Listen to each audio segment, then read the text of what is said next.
Thank you, thank you.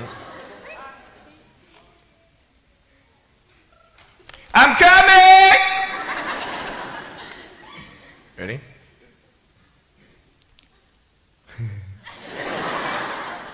Hey, is that cool? Awesome. I want to talk about like when I started, going to school and stuff, a lot of people put me down, you know what I mean? Like people tease each other. I mean, people come up and say, hey, you're fat, you're fat, you're fat, you're fat, you're fat, you're fat, you're fat, you like, lose some weight, and you're like, you go home and you look at yourself in the mirror and go, I'm fat, right? And so many people tease each other. Oh, you're too short, you're too tall, you look whatever. Different hair and all that. It doesn't matter. See, the thing is, when you're in school, when you're growing up in life, it actually sort of matters to people how you look. And then it matters to you because it matters to others. Why?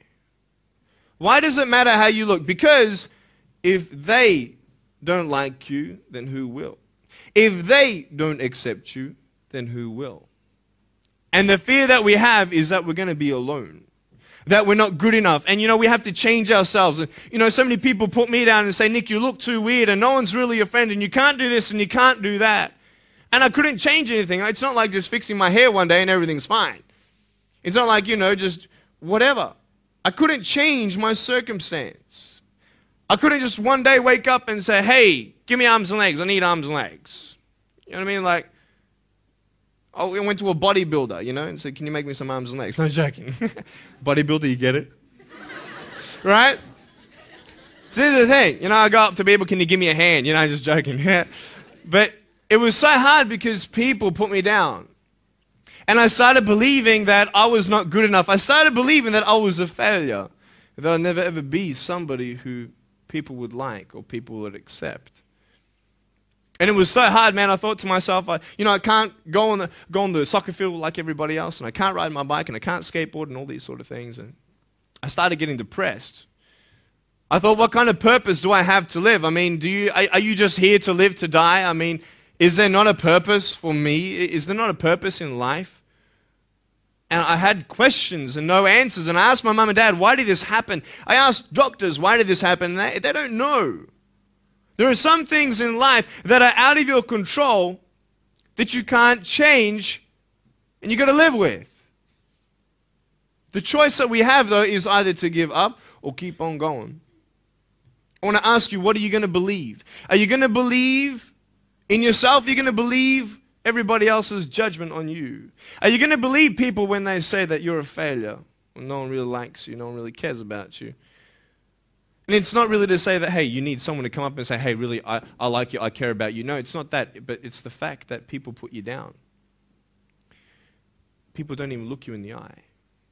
People ask you how you are, and you say fine, but you're not fine, and they'll never know that. I tell you, life is interesting. Life's a journey. See this phone here? Let's say that I want to go to the phone, right? And I start from over here.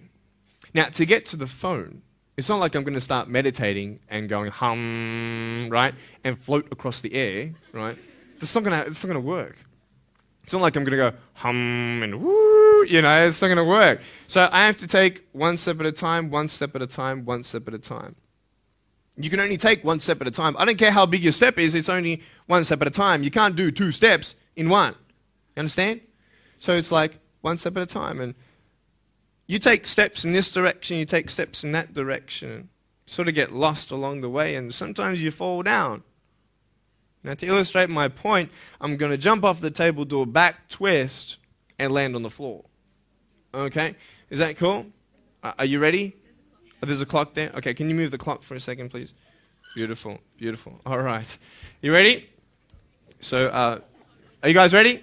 Just let me know when you're ready. Are you ready? Okay, ready? 1, 2. I'm joking, man. Are you serious? Just put the clock back there. If I did that, I'll break my arm or something. You know what I mean? But honestly, along the way, you might fall down like this. Ready? Right? Hello! Right. So what do you do when you fall down? Get back up. Everybody knows to get back up, because if I start walking, I'm not going to get anywhere. But I tell you, there are some times in life where you fall down and you feel like you don't have the strength to get back up. You sort of put a mask on your face when you come to school and pretend that everything's okay when it's not, and you go home and lay in your bed when no one's looking at you, when you don't have to impress anybody, and you're yourself. And fear comes in. You know the fear that you have as soon as you walk into the doors of your house. Maybe there's a broken home. Maybe you have doubt in your life. Maybe you don't know for sure what's going to be happening in the future, and it scares you. Maybe you're worried about what people think of you, what people say about you.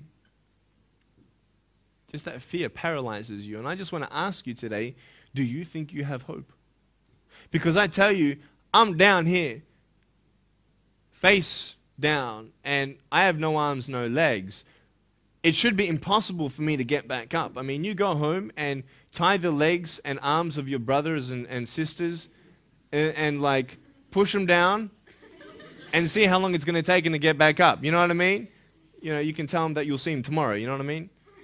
But this is the thing. It should be impossible for me to get back up, but it's not. You see, I will try 100 times to get up, and if I fail 100 times, if I fail and I give up, do you think that I'm ever going to get up? No. But if I fail, I try again and again and again. For as long as I try, there's always that chance of getting up. Does that make sense? And it's not the end until you've given up. And just the fact that you're here should persuade you that you have another chance to get back up. There's still hope. I'm not here today to tell you that I understand your pain. I don't know how it feels to be abused. I don't know how it feels to feel, quote, fat and you've got an eating disorder. I don't know how it feels to have a broken home. I don't know how it feels. But I know how it feels to have a broken heart. And I know how it feels to be alone. And I want you to know that I found my strength in Jesus Christ, and you're going to find your strength in whatever you find it in. But I just want you to know that it's not the end. It matters how you're going to finish. Are you going to finish strong? And you will find that strength to get back up like this.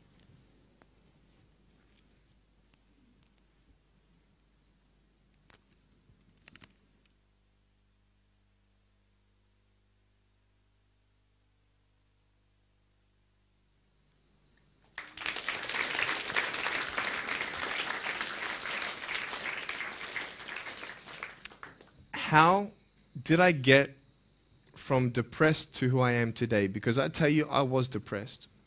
When I was age 8, I used to concentrate on the things I didn't have. I wish I had arms and legs, and I wish I could do this, but what can I do? You see, I have a choice, and that's what I want to talk about today, choices. I can either be angry for not having arms and legs or be thankful for my chicken drumstick. And you see, I can still do a lot of things. At home, I can brush my teeth, comb my hair, get myself ready in the morning.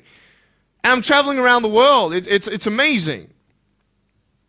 But I had to ask myself a couple questions. And the first question was really, who am I? Who am I? I'm Nick Vujicic, but who is that? And it's funny how the friends around you sort of determine who you are. You change yourself. You come to school. And everybody swore around me at high school, so I started swearing. Why? Because it's the cool thing to do. Everybody swears. So I don't want to be left out.